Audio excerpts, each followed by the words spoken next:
Game show नमस्ते सत श्री अकाल आदाब केमोनाशन प्यारे दोस्तों प्यारे दर्शकों। बहुत पुराना शो अज दोबारा फिर रिव्यू नवा होकर थोड़े सामने आ रहा हैगा। NM Gehi and associates attorneys at law. तुसी अक्सर इस शो ਨੂੰ ਮਿਸ ਕਰ ਰਹੇ ਸੀਗੇ। कोविड करके कुछ प्रोग्राम इदा होए कि असी इस टीम नाल मिल नहीं सके और अज असी शुरुआत कर रहे हैं। काफ़ी दिनों तो तुसी ये बारे इन्फॉर्मेशन लै रहे हैगे आ कि हर बुधवार नूं शाम नूं जदों गुरबानी खत्म हुंदी हैगी आ 6:35 ਦੇ ਉੱਤੇ ਅਸੀਂ ਇਹ ਲਾਈਵ ਸ਼ੋ ਤੁਹਾਡੇ ਨਾਲ ਕਰਾਂਗੇ। और अज ये पहला शो हैगा आ साडे सैकेंड सैशन का, क्योंकि पहला सैशन खत्म हो गया सीगा कोविड तो पहला और कोविड के दरम्यान अज दोबारा फिर आप इस शो को शुरू किया हैगा। और NM Gehi and associates attorneys at law का नाम कौन नहीं जानता हैगा। इन्हां दियां डिफरेंट लोकेशनस हैगियां।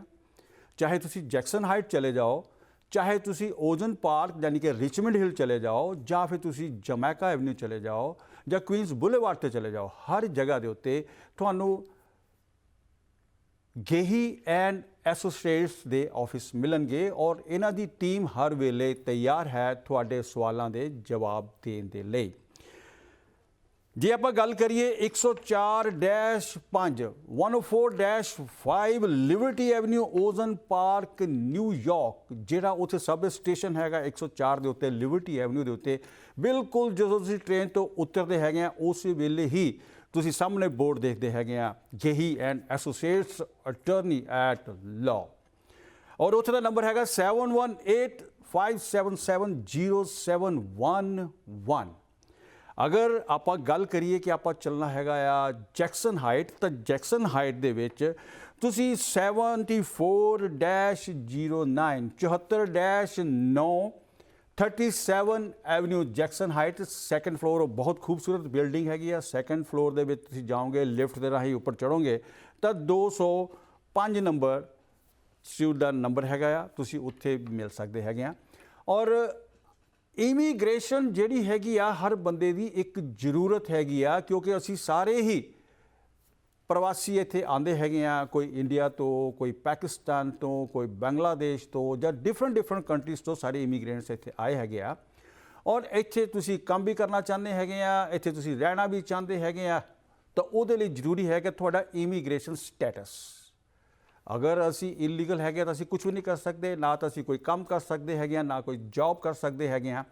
और उस इमीग्रेशन नूं समझण दे लई सानूं एक सूझवान टीम की जरूरत हैगी आ, अटॉर्नीज़ की जरूरत हैगी आ, जिहड़े कि सानूं सही तरीके नाल दस सकन कि how we fill the form कि साडा किहड़ा भी कोई हैगा, चाहे ब्याह का केस हैगा आ, चाहे किसी तरह का भी अगर कोई सिटीजन हैगा इत्थे उन्हें अपने पेरेंट्स नूं बुलाना हैगा आ, जां कि असालम का केस हैगा। अज दे असी अपने इस सैशन दे विच जिहड़ा साडा पहला शो हैगा असी गल करांगे असालम दे उत्ते, क्योंकि तुहानूं पता कि बहुत ज़्यादा लोग जिहड़े हैगे आ पिछले सालां भी खास तौर पर चाहे कोविड सीगा उहदे दरम्यान भी इलीगल तरीके दे नाल इत्थे एंट्री करते हैं, जिहड़ी कि वधिया तरीका नहीं हैगा। इलीगल कदे भी एंटर नहीं करना चाहिए कि चाहे तुसी डोंकी राही आ गए या किसी भी तरीके आओ, मगर सही तरीका जिहड़ा अपनाना चाहिए हैगा। मगर अगर कोई आ भी गया हैगा इत्थे और वैसे भी कोई इत्थे यात्रु आया हैगा आ, ट्रैवल करके आया हैगा, एज ए विजिटर आया हैगा, ਜਾਂ ਉਹਨੂੰ ਲੱਗਦਾ कि हुण अगर वो वापस कंट्री जाऊगा तो ਉਹਨੂੰ प्रॉब्लम आएगी, बहुत सारे ऐसे चक्कर होंदे हैगे तो ਉਹਦੇ ਲਈ ਅਸਾਈਲਮ केस करना पैंदा हैगा। मैं अपनी गल्लां बहुत सारियां तुहाडे नाल साझीਆਂ करदा रहांगा। तुहानूं मैं एक बार फिर दस दिना हैगा कि लिबर्टी एवेन्यू ते भी गेही एंड एसोसिएट्स का ऑफिस हैगा आ, जैक्सन हाइट दे विच भी हैगा आ, जमैका एवेन्यू दे उत्ते भी हैगा आ, उस तो बाद क्वींस दे विच भी हैगा आ। ਆਪਾਂ ਅੱਜ टीम ਦੇ ਵਿੱਚ NM गेही ਨੂੰ ਲੈ ਕੇ नहीं आ रहे, उन्होंने टीम ਨੂੰ ਲੈ ਕੇ आ रहे हैगे। ਆਪਾਂ टीम का पहला स्वागत करते हैं और तुहानूं दसदे कि अज साडे नाल जिहड़े टीम दे विच कौन कौन जुड़ रहा हैगा। मैं तुहानूं दस देना चाहना हैगा कि इस तो पहला कि उन्हां दा स्वागत करिए। साडे नाल अज इस शो दे विच जुड़ रहे हैं शीमा चौधरी और उन्हां दे नाल उर्बा अहमद। तो आओ आप मिल के उन्होंने स्वागत करते हैं। थोड़ा निघा स्वागत है अज दे इस लाइव शो। सत श्री अकाल, नमस्कार। सत श्री अकाल, आदाब सबको। सत श्री अकाल। हाँ शीमा जी, थोड़ी आवाज़ बहुत घट आई मैंने, जरा एक बार फिर बोलो सत श्री अकाल। सत श्री अकाल। हाँ शीमा जी और उर्वा अहमद, ਤੁਹਾਡਾ ਬਹੁਤ ਬਹੁਤ ਨਿੱਘਾ ਸਵਾਗਤ ਹੈਗਾ ਆ। ਸਭ ਤੋਂ ਪਹਿਲਾਂ ਮੈਂ ਸ਼ੀਮਾ ਜੀ ਤੁਹਾਨੂੰ ਦਰਖਾਸਤ ਕਰਾਂਗਾ, ਕਿਉਂਕਿ ਤੁਸੀਂ ਓਜ਼ਨ ਪਾਰਕ ਦੇ ਵਿੱਚ ਮੈਨੇਜਿੰਗ ਅਟਾਰਨੀ ਹੈਗੇ ਆ, ਔਰ ਜਿਹੜਾ ਓਜ਼ਨ ਪਾਰਕ ਦੇ ਵਿੱਚ ਗਹੀ ਐਂਡ ਐਸੋਸੀਏਟਸ ਦਾ ਆਫਿਸ ਹੈਗਾ ਆ, ਉੱਥੇ ਤੁਸੀਂ ਕਰਤਾ ਧਰਤਾ ਹੈਗੇ ਆ।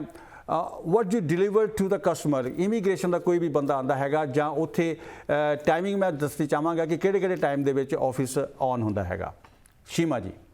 अच्छा, ऑफिस ऑन होता है between the hours of 11 to 7 और वीकेंड मंडे थ्रू फ्राइडे, और वीकेंड पे हम खुले होते हैं between the hours of 10 to 4।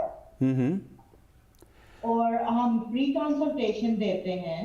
आपको कोई अपॉइंटमेंट नहीं चाहिए कंसल्टेशन के लिए, सिर्फ सिंपली आप बिल्डिंग में वॉक इन करें और फिर वो कंसल्टेशन मिल जाएगी। ओके, सो जो मैंने देखा भी हुआ है, पहले भी है ये, तो जब से गही एंड एसोसिएट्स खिदमत कर रहा है, सेवा कर रहा है सभी इमिग्रेंट्स की इमिग्रेशन में, तो उनकी जो पर्सनल कंसल्टेशन है वो फ्री होती है। तो अभी वो फ्री है या कि कुछ चार्ज कर रहे हैं उसका?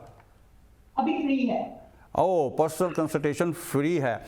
उर्वा अहमद, मैं आपकी तरफ आता हूँ। आप हमें बताएं कि जैक्सन हाइट में आपका ऑफिस कहाँ पे है और वहाँ पे आप कौन कौन सी सेवाएं उपलब्ध करते हैं अपने कस्टमर के लिए? हमारा लोकेशन है 74-09 37th एवेन्यू, सेकंड फ्लोर पे है, स्वीट नंबर 205, बिल्कुल दरमियान में है जैक्सन हाइट्स में। आप लोग शायद सब जानते हो, अपना बाजार के सामने बड़ा सा साइन भी है वहाँ पे। तो हमारे सर्विसेज हैं, हम इमिग्रेशन करते हैं, असाइलम केसेस करते हैं, ग्रीन कार्ड एप्लीकेशन, बैंक्रप्सी भी करते हैं, डिवोर्स भी करते हैं। तो हम मोस्ट एवरीथिंग कर लेते हैं। उर्वा जी, जब आपने डिवोर्स की बात की तो बड़ा आपने एक अंदाज से स्माइल दिया, उसका क्या कारण था डिवोर्स के अंदर? जी अच्छा, वैसे चलो बाकी तुम बाद में बात करते हैं। डिवोर्स के कितने केसेस आते रहते हैं? जहाँ जब अभी कोविड था तो बहुत सारे लोग घरों में ही रहे, हस्बैंड भी घर पे है, वाइफ भी घर पे ही है, तो हो सकता है कि वो कभी तो उनको होता था, मगर हर समय जब एक दूसरे के सामने होते हैं तो फिर कोई झगड़ा तू मैं होती है। तो कुछ ऐसे केस आए इस दरमियान? हाँ जी, इसलिए तो मुझे वो करंट हुआ था, बिकॉज कोविड की वजह से सब लोग घर में ही फंसे हुए हैं। तो ऐसे ही तो झगड़े चलते हैं और डिस्प्यूट्स चलते हैं। कई लोग का जॉब भी खत्म हो गया है कोविड की वजह से, तो पैसों का प्रॉब्लम में इवन मोर झगड़े हो जाते हैं। तो इन्हीं की वजह से डिवोर्स का रेट काफ़ी हाई हो गया है इसकी like because of this. Sheema ji, Covid की बात है, अगर कोई जो क्लाइंट है वो आपके ऑफिस में नहीं आना चाहता तो आप उनको जूम या किस तरह से कोई सेवा भी देते हैं, उनके साथ बात करते हैं? हाँ, हम फोन कंसल्टेशन भी करते हैं और जूम पे भी कंसल्टेशन कर सकते हैं। नेसेसरी नहीं है कि ऑफिस में जरूर पर्सनली आना पड़े। जी ओके, सो अभी हम आज जो हमारा टॉपिक है, हम ना किसी शादी की बात करेंगे। शादी की तो बात उर्वा ने बता दिया कि डिवोर्स होने शुरू हो गए, चलो शादी की बात तो बाद में कर लेंगे। और अभी क्या है कि कुछ लोग बहुत देर से यहाँ पे फंसे हुए हैं, जिनके पास ग्रीन कार्ड भी नहीं है, किसी ने पहले ही असाइलम का केस किया हुआ है या इस तरीके से है। तो मेरे पास कुछ सवाल है कि कभी जो लोग हैं वो असाइलम किस तरीके से अप्लाई कर सकते हैं? बेसिकली असाइलम दो तरीके से अप्लाई कर सकते हो। अगर आपको वो जो आइस ऑफिसर ने आपको गिरफ्तार कर लिया, फिर आप करते हैं डिफेंसिव एप्लीकेशन, और फिर अगर आपको किसी ने गेट नहीं किया, आप थ्रू असाइलम ऑफिस करते हो, उसका नाम होता है अफर्मेटिव एप्लीकेशन। ओके, दो तरीके से असाइलम अप्लाई कर सकते हो।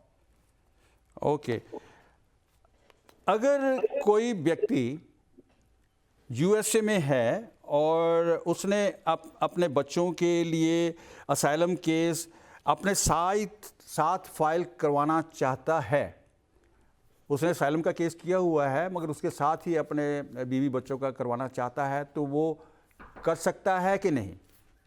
जी कर सकता है। वो डिपेंडेंस एप्लीकेशन पे आप लगा सकते हैं, असाइलम एप्लीकेशन के ऊपर उसके पास सेक्शन होता है बीवी बच्चों के लिए।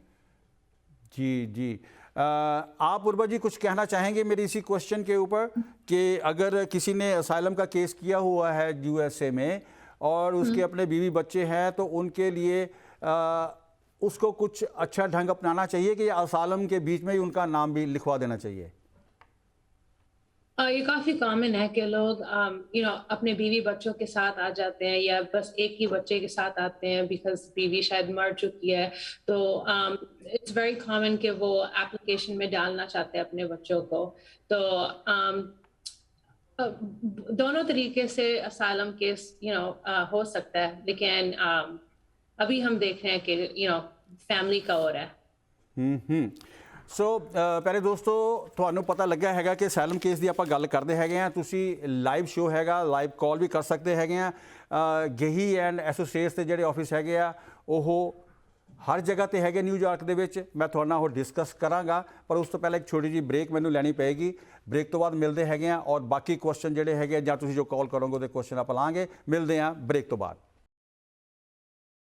ब्रेक तो बाद आप जी का फिर एक बार निघा स्वागत हैगा Gehi and associates attorneys at law दे इस लाइव शो दे विच। और असीं इहदे विच अज असाइलम की गल कर रहे हैगे आ। तुहाडे भी कोई क्वेश्चन होण तां तुसीं सानूं कॉल कर सकते हैगे आ। ते आओ गेही एंड एसोसिएट्स की टीम दे विचों, अटर्नीज की टीम दे विचों अज असीं गल कर रहे हैगे आ शीमा चौधरी और उर्वा अहमद दे नाल। शीमा जी और उर्वा जी तुहाडा एक बार फिर निघा स्वागत हैगा। ਆਪਾਂ ਗੱਲ ਕਰ ਰਹੇ ਸੀਗੇ ਅਸਾਈਲਮ ਕੇਸ ਦੇ ਉੱਤੇ ਔਰ ਇਸ ਬ੍ਰੇਕ ਦੇ ਦਰਮਿਆਨ ਹੀ ਸਾਡੇ ਨਾਲ ਇੱਕ ਕਾਲਰ ਉਹ ਵੀ ਜੁੜੇ ਹੈਗੇ ਆ। ਆਪਾਂ ਪਹਿਲਾਂ ਕਾਲਰ ਦੀ ਗੱਲ ਸੁਣ ਲੈਂਦੇ ਹੈਗੇ ਆ ਕਿ ਉਹ ਕੀ ਕਹਿਣਾ ਚਾਹੁੰਦੇ ਹੈਗੇ ਆ। ਮੇਰੀ ਗੱਲ ਉਹਨਾਂ ਨਾਲ ਹੋਈ ਸੀਗੀ। They are talking about the asylum case. Hello caller, you are live. Hello ਹਾਂਜੀ ਨਮਸਤੇ ਜੀ। ਜੀ ਨਮਸਤੇ ਜੀ। ਹੈਲੋ ਹਾਂਜੀ ਹਾਂਜੀ ਸਰ ਮੈਂ ਤੁਹਾਡਾ ਸ਼ੋਅ ਦੇਖ ਰਿਹਾ ਸੀ ਤੇ ਤੁਹਾਡੇ ਸ਼ੋਅ ਦੇ ਵਿੱਚ ਜਿਹੜੀ ਜਾਣਕਾਰੀ ਮੈਨੂੰ ਬੜੀ ਵਧੀਆ ਲੱਗੀ ਜੀ। ਐਕਚੁਅਲੀ ਮੈਂ ਅਸਾਈਲਮ ਕੇਸ ਫਾਈਲ ਕੀਤਾ ਜੀ ਆਪਣਾ, ਤੇ ਮੇਰਾ ਉਹਨਾਂ ਨੇ ਰਿਸੀਵਿੰਗ ਲੈਟਰ ਆ ਗਈ ਆ ਉੱਥੋਂ ਕਿ ਉਹਨਾਂ ਨੇ ਮੇਰਾ ਕੇਸ ਰਿਸੀਵ ਕਰ ਲਿਆ ਤੇ ਫਿੰਗਰਪ੍ਰਿੰਟ ਵੀ ਮੇਰੇ ਹੋ ਗਏ ਆ ਜੀ। ਓਕੇ। ਤੇ ਹੁਣ ਮੈਂ ਇਹ ਜਾਣਨਾ ਚਾਹੁੰਦਾ ਸੀਗਾ ਜੀ ਕਿ ਕਿੰਨੀ ਦੇਰ ਤੱਕ ਮੈਨੂੰ ਮੇਰਾ ਵਰਕ ਪਰਮਿਟ ਮਿਲ ਸਕਦਾ ਤੇ ਅੱਗੇ ਉਸ ਤੋਂ ਬਾਅਦ ਫਿਰ ਅਸਾਈਲਮ ਆਫਿਸਰ ਦਾ ਕੀ ਪ੍ਰੋਸੈਸ ਹੈ ਜੀ ਉੱਥੋਂ ਦਾ ਆਫਿਸ ਦਾ। ਜੀ शीमा जी ਤੁਸੀਂ ਸਵਾਲ ਸੁਣ ਲਿਆ ਹੈਗਾ। You want to right to go answer? जी वर्क परमिट अब उन्होंने सारा लॉ बदल दिया। अब 1 साल के बाद मिलता है वर्क परमिट जब तक असाइलम केस फाइल किया गया है। और जब आप पूछें कब इंटरव्यू आएगा, इंटरव्यू मैं कहती हूँ सेवरल इंटरव्यू, लेकिन sometimes up to a year भी लग जाता है। सो 1 साल के बाद आप कह रही हैं कि दोबारा से वो इनको इंटरव्यू वगैरह आ सकता है। वो कह रहे हैं कि उनके फिंगरप्रिंट्स वगैरह हो चुके हैं सारे। हाँ। तो इसके साथ ही हाँ जी, और आप और कुछ पूछना चाहते हैं जी? जी नहीं, thank you sir, thank you so much. तो 1 साल के बीच में मतलब मेरे मतलब इंटरव्यू कॉल कर सकते हैं ना जी वो? हाँ जी, अगर आपके पेपर वगैरह पूरे होंगे तो, जो आपने जो केस डाला है अगर वो इंशाल्लाह वो बिल्कुल सारा कुछ सही होगा तो ठीक है। हाँ ठीक है सर। ओके जी, ऐसे ही कॉल करते रहे जी। Thank you sir. ओके जी। Hello mister Harvansh Singh ji, you are on air. Hello सत श्री अकाल जी। सत श्री अकाल जी। की पूछना चाहते जी तुसी? मैं ਪੁੱਛਣਾ ਚਾਹਨਾ ਜੀ ਅਗਰ ਕਿਸੇ ਦੇ ਮਾਲ ਕੁੜੀਆਂ ਦਾ ਜਿੱਦਾਂ ਮਾਂ ਪਿਓ ਗੁਜ਼ਰ ਗਿਆ ਹੋਵੇ ਤੇ ਕਿਸੇ ਨੇ ਅਡਾਪਟ ਕਰਨਾ ਹੋਵੇ ਤੇ ਚਾਚੇ ਨੇ ਤਾਂ ਅਡਾਪਟ ਕਰ ਸਕਦਾ ਬੰਦਾ? उर्वा उनका हाँ जी ਅਡਾਪਟ ਕਰ ਸਕਦਾ ਉਹਨਾਂ ਨੂੰ? दोबारा क्वेश्चन करियो जरा। ਬਈ ਐ ਕਰਕੇ ਉਹਨਾਂ ਦਾ ਮੰਮੀ ਡੈਡੀ ਦੋਨਾਂ ਦਾ, ਉਹਨਾਂ ਦਾ ਪਿਓ ਔਰ ਮਦਰ ਦੋਨਾਂ ਦੀ ਗੁਜ਼ਰੇ ਹੋਏ ਆ, 2 ਬੱਚੇ ਆ ਇੰਡੀਆ। ਓਕੇ। ਉਹਨਾਂ ਨੂੰ ਉਹਨਾਂ ਦਾ ਚਾਚਾ ਇੱਥੇ ਹੈਗਾ। ਓਕੇ। ਤੇ ਉਹ ਮਤਲਬ ਉਹਨਾਂ ਨੂੰ ਅਡਾਪਟ ਕਰ ਸਕਦਾ ਮਤਲਬ ਦੋਵਾਂ ਨੂੰ? ओके शीमा और उर्वा, ये कॉलर आपने सुना होगा, मगर मैं आपको बता देता हूँ कि वो कह रहे हैं कि 2 बच्चे हैं इंडिया के अंदर, उनके माता पिता गुजर चुके हैं, उनकी डेथ हो चुकी है और उनके अंकल यहाँ पे हैं, तो क्या वो उनको अडॉप्ट करके यहाँ पे स्पॉन्सर कर सकते हैं? जी कर सकते हैं। उसमें कोई उनकी एज का कोई डिफरेंस या कितनी एज होनी चाहिए, इसका तो कुछ नहीं है? नहीं, इसका कुछ नहीं है, लेकिन वो इधर लीगल परमानेंट रेजिडेंट हैं। जी जी हाँ जी, हाँ जी। एक सेकंड सीमा। हरवंश जी, ਜਿਹੜੇ ਅੰਕਲ ਹੈਗੇ ਆ, ਯੂ ਆਰ ਅੰਕਲ, ਤੁਸੀਂ ਉਹਨਾਂ ਦੇ ਅੰਕਲ ਹੋ ਜਾਂ ਕੋਈ ਹੋਰ ਹੈਗੇ ਆ? ਨਹੀਂ ਆਪਣਾ ਹੀ ਪ੍ਰਾਹੁਣਾ ਆ ਉਹ, ਮਤਲਬ ਲੱਗਦਾ ਤਾਂ ਮੈਂ ਉਹਨਾਂ ਦਾ ਮਤਲਬ ਸਹੁਰਾ ਲੱਗਦਾ। ਓਕੇ ਓਕੇ ਜੀ, ਮੈਂ ਸਮਝ ਗਿਆ। ਤਾਂ ਜਿਹੜੇ ਤੁਹਾਡੇ ਦਮਾਦ ਹੈਗੇ ਆ, ਜਿਹੜਾ ਬੱਚਿਆਂ ਦਾ ਚਾਚਾ ਜੀ ਹੈਗੇ ਆ, ਉਹ ਸਿਟੀਜ਼ਨ ਆ ਇੱਥੇ ਦੇ? ਨਹੀਂ ਜੀ ਸਿਟੀਜ਼ਨ ਨਹੀਂ ਹੈਗੇ, ग्रीन कार्ड होल्डर। हाँ उर्वा, वो ग्रीन कार्ड हैं तो। हाँ जी, हाँ मैं 1 मिनट पूछ रहा हूँ जी, आप वो भी सुन रहे हैं वैसे। शीमा, जो उनके अंकल हैं जो अडॉप्ट करना चाहते हैं, वो ग्रीन कार्ड होल्डर है यहाँ पे, can they do? Yes they can do it. Yes हाँ वो कर सकते हैं। और ऑल्सो एक और वे है कि बच्चे आ सकते हैं इधर वीजा पे, लाइक बिजनेस वीजा पे, और कोई और एप्लीकेशन फाइल कर सकते हैं जो होती है, उसका नाम है सिज, उसके थ्रू भी ग्रीन कार्ड मिल सकता है बच्चों को। Okay okay okay. Harvansh ji, ਤੁਸੀਂ ਸੁਣ ਪਾਏ ਹੈਗੇ ਕੀ ਕਿਹਾ ਉਹਨਾਂ ਨੇ? ਹੈਲੋ ਹਰਵੰਸ਼ ਜੀ, ਹੈਲੋ ਹੈਲੋ ਹਰਵੰਸ਼ ਸਿੰਘ ਜੀ, ਹਰਵੰਸ਼ ਜੀ ਤੁਸੀਂ ਸੁਣ ਪਾ ਰਹੇ ਹੋ ਮੈਨੂੰ? हाँ जी सुनते हैं। ਓਕੇ, ਉਹਨਾਂ ਦਾ ਇਹ ਕਹਿਣਾ ਹੈਗਾ ਆ, ਤੁਸੀਂ ਉਹ ਧਿਆਨ ਨਹੀਂ ਦਿੱਤਾ, ਉਹ ਕਹਿੰਦੇ ਕਿ ਅਗਰ ਗ੍ਰੀਨ ਕਾਰਡ ਹੋਲਡਰ ਹੈਗੇ ਆ, ਉਹ ਉਹਨਾਂ ਨੂੰ ਸਪਾਂਸਰ ਕਰ ਸਕਦੇ ਹੈਗੇ ਆ। ਕੁਝ ਹੋਰ ਵੀ ਤਰੀਕੇ ਹੈਗੇ ਕਿ ਉਹ ਸਪਾਂਸਰ ਕਰ ਸਕਦੇ ਆ। ਬੈਟਰ ਪਤਾ ਕੀ ਆ, ਤੁਸੀਂ ਨਾ ਨੰਬਰ ਲਿਖੋ, ਮੈਂ ਸਾਹਮਣੇ ਆ ਰਿਹਾ ਵੈਸੇ, ਮੈਂ ਫਿਰ ਵੀ ਲਿਖਾ ਦਿੰਦਾ ਜੇ ਲਿਖਣਾ ਚਾਹੋ ਤਾਂ 718 कर जा तो एक मिनट। हाँ जी 718 577 577 0711। 0711। हाँ हाँ जी जी, ਉੱਥੇ ਸ਼ੀਮਾ ਚੌਧਰੀ ਤੁਹਾਨੂੰ ਮਿਲੂਗੀ, ਪੰਜਾਬੀ ਔਰ ਹਿੰਦੀ ਬੋਲਦੀ ਹੈਗੀ ਹੈ ਕੁੜੀ, ਆ ਸਾਹਮਣੇ ਤੁਸੀਂ ਦੇਖ ਰਹੇ ਆ ਸਕਰੀਨ ਦੇ ਉੱਤੇ। ਤਾਂ ਉਹ ਤੁਹਾਨੂੰ ਸਾਰੀ ਇਹਦੇ ਬਾਰੇ ਦੱਸ ਦੇਣਗੇ। ਅਗਰ ਤੁਸੀਂ ਇੱਥੇ ਕਿਤੇ ਕੁਈਨਸ ਵਿੱਚ ਰਹਿੰਦੇ ਆ ਜਾਂ ਕਿਹੜੀ ਜਗ੍ਹਾ ਰਹਿੰਦੇ ਆ? ਇੱਥੇ ਕੁਈਨ 'ਚ ਹੀ ਰਹਿੰਦੇ ਆ। ਓਕੇ, ਤਾਂ ਫਿਰ ਲਾਗੇ ਆ ਰਿਚਮੰਡ ਹਿੱਲ ਜਿਹੜਾ ਹੈਗਾ 104 ਸਟਰੀਟ ਦੇ ਉੱਤੇ ਇਹਨਾਂ ਦਾ ਆਫਿਸ ਹੈਗਾ ਆ। ਤੁਸੀਂ 104 ਸਟਰੀਟ। हाँ जी, ਉੱਥੇ ਜਾ ਸਕਦੇ ਹੈਗੇ ਆ। ਜੇ ਤੁਹਾਨੂੰ ਜੈਕਸਨ ਹਾਈਟ ਲੱਭ ਗਏ ਆ ਤਾਂ ਉਧਰਲਾ ਵੀ ਤੁਹਾਨੂੰ ਮੈਂ ਐਡਰੈਸ ਦੱਸ ਦਿੰਦਾ। ਨਹੀਂ ਰਿਚਮੰਡ ਵਾਲਾ ਨੇੜੇ ਆ ਸਾਨੂੰ। ਓਕੇ, ਓਜ਼ਨ ਪਾਰਕ 104 D&D ਵਾਲਾ ਹੈਗਾ ਨਾ ਜਿਹੜਾ, ਉਹਦੇ ਬਿਲਕੁਲ ਨਾਲ ਹੀ ਆ ਆਫਿਸ ਇਹਨਾਂ ਦਾ। ਅੱਛਾ D&D ਇਹਦਾ। ਹਾਂਜੀ ਹਾਂਜੀ, D&D ਦੇ ਨਾਲ ਜਿਹੜੇ 104 ਵਾਲਾ ਸਾਬੇ ਹੈਗਾ ਆ, ਉਹਦੇ ਬਿਲਕੁਲ ਥੱਲੇ ਆ ਆਫਿਸ। ਠੀਕ ਹੈ ਜੀ। ਅੱਛਾ ਹਾਂ, ਤੁਸੀਂ ਆਏ ਤੇ 7185770711 ਜਿਹੜਾ ਨੰਬਰ ਲਿਖਾਇਆ, ਤੁਸੀਂ ਉੱਥੇ ਕਾਲ ਕਰ ਲਿਓ। ਤੁਹਾਡੀ ਜਿਹੜੀ ਪਰਸਨਲ ਕੰਸਲਟੇਸ਼ਨ ਹੈਗੀ ਆ, ਉਹ ਪਹਿਲੀ ਵਾਰ ਜਦੋਂ ਜਾਓਗੇ ਉਹ ਫ੍ਰੀ ਹੈਗੀ ਆ, ਕੋਈ ਪੈਸੇ ਨਹੀਂ ਲੱਗਣਗੇ। ਜਦੋਂ ਕੇਸ ਅਪਲਾਈ ਕਰਨਾ ਹੋਏਗਾ ਉਸ ਤੋਂ ਬਾਅਦ ਫਿਰ ਉਹ ਤੁਹਾਨੂੰ ਦੱਸ ਦੇਣਗੇ ਕਿ ਕੀ ਹੋ ਸਕਦਾ ਕੀ ਨਹੀਂ ਹੋ ਸਕਦਾ। ਠੀਕ ਹੈ ਜੀ। ठीक है जी। ओके जी, थैंक यू जी। ओके जी, यू वेलकम। ओके जी। सो शीमा जी, मैंने उनको नंबर दे दिया है आपका, और वो कहते हैं कि हमें जो रिचमंड हिल है नज़दीक पड़ता है, तो वो आपको कांटेक्ट कर लेंगे वहाँ पे।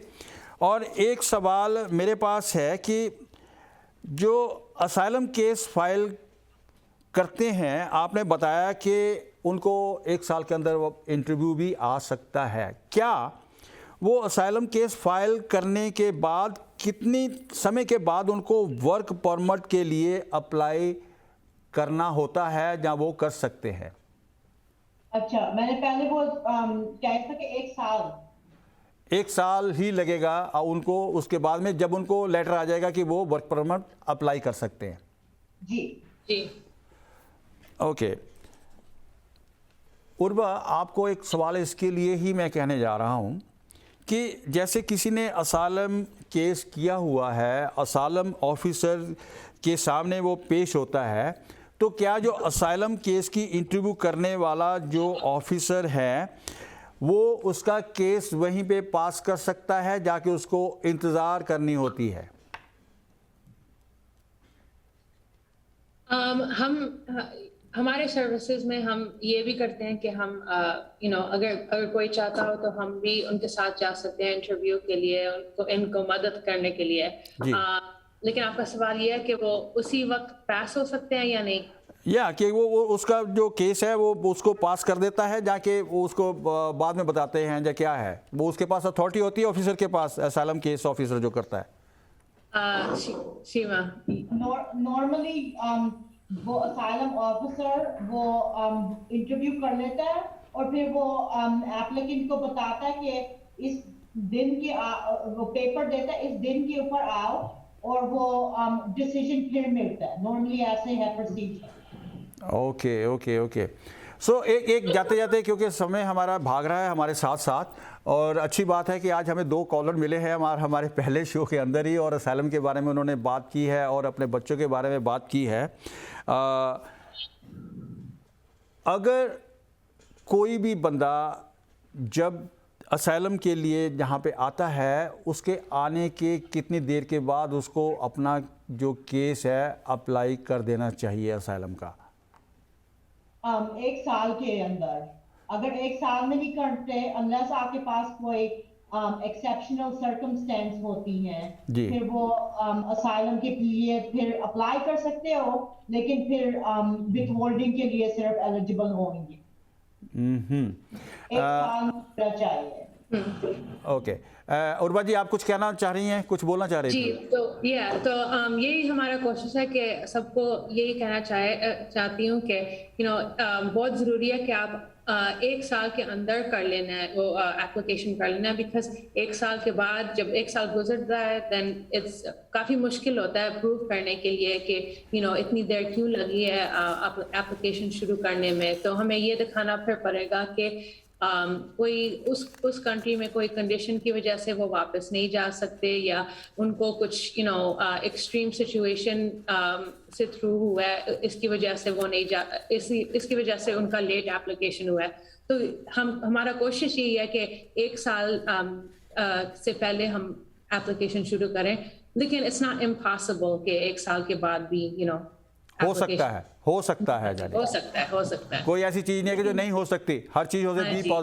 पॉजिटिव हर चीज हो सकती है। ओके शीमा, एक बार जल्दी में हम जाते जाते आप अपने ऑफिस का एड्रेस बतला दें और फ़ोन नंबर। यस, ऑफिस का एड्रेस है 104-05 liberty Avenue, ozone park, New York 11417, और हमारा नंबर है 718-577-0711। Thank you. उर्वा, आप भी बस वही करें जो अभी शीमा जी ने किया, अपने जैक्सन हाइट का एड्रेस बतलाएं। हाँ जी, हमारा ऑफिस लोकेशन है 74-09 37th Avenue, sweet 205, second floor, Jackson Heights, और हमारा फ़ोन नंबर है 718-263-5999। दैट्स वेरी गुड, क्योंकि मेरा और नरेश जी के वहाँ पे ऑफिस का नंबर, क्योंकि मेरा 899 होता है, उनका 599 होता है, हम भूलते ही नहीं है 20 साल से। Thank you very much Urwa and Sheema. अगले हफ्ते फिर मिलेंगे और आपसे बहुत सारी इमिग्रेशन के बारे में बातें होंगी। धन्यवाद। Thank you. सो प्यारे दोस्तों, तुसीं वेख्या कि अज आपां गल कीती हैगी आ टीम दे मैंबर्स दे नाल, और काफ़ी गल्लां साਂਝੀਆਂ होईਆਂ हैगियां। अगले हफ्ते आपां फिर तुहाडे नाल घेही एंड एसोसीएट्स अटर्नीज एट लॉ वालों लाइव शो लैके आवांगे। तुसीं अपने सवाल तैयार रखने हैगे, तुहानूं कोई किस्म दी भी कोई क्वेश्चन हैगे आ, तुसीं उन्हां नूं किसी टाइम दे उत्ते भी कॉल कर सकते हैगे, अपना मैसेज छड्ड सकते हैगे आ। पहली कंसलटेशन जिहड़ी हैगी आ पर्सनली ओह फ्री हैगी आ। लिबर्टी दे उत्ते 7185770711 दे उत्ते तुसीं कॉल कर सकते हैगे आ। 104 लिबर्टी एवेन्यू के उत्ते ऑफिस हैगा आ, रिचमंड हिल, सारे पंजाबी जानते हैगे आ। और उस तो बाद जैक्सन हाइट दे विच जिहड़ा नंबर हैगा 7182635999, और उत्थे तुसीं शीमा जी नाल गल कर सकते हैगे आ, और दूसरे पासे तुसीं उर्वा जी दे नाल गल कर सकते हैगे आ। इस दे नाल दीपक तिमान नूं दिओ इजाजत, अगले हफ्ते फिर तुहाडे नाल होगी मुलाकात। सत श्री अकाल, रब राखा।